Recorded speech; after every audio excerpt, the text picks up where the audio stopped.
kuhamasisha watumishi wote wa umma, watumishi wasio wa umma, wananchi wote tukutane asubuhi kwenye usafi saa 12 kamili asubuhi. Natoa wito, wafanyabiashara wetu wana tabia ya kufunga tunapohamasisha usafi, wanafunga maeneo yao ya biashara, wanakaa nyumbani.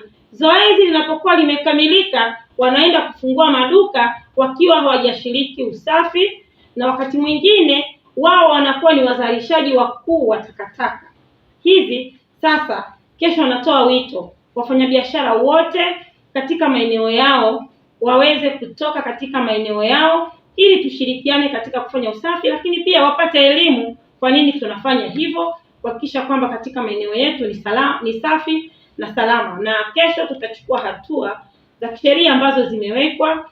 Tukikuta umeweka kufuri na hakuna mtu anayeshiriki usafi, tunaongeza kufuri letu. Alafu tutajuana pale ambapo utakapokuja kufungua, tutafahamiana kwamba wewe hukushiriki kwa sababu zipi.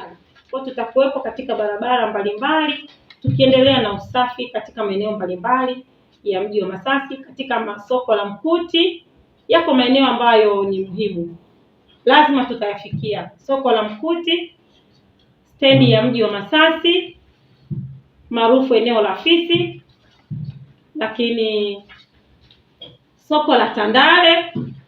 Hayo ni maeneo ambayo yamelengwa sana kwa sababu ya masalia ya chakula yanayokuwepo katika masoko yetu, lakini na uchafu unaotokea kwenye stendi ya mji wetu wa Masasi. Kwa hiyo lazima tutapita katika maeneo hayo.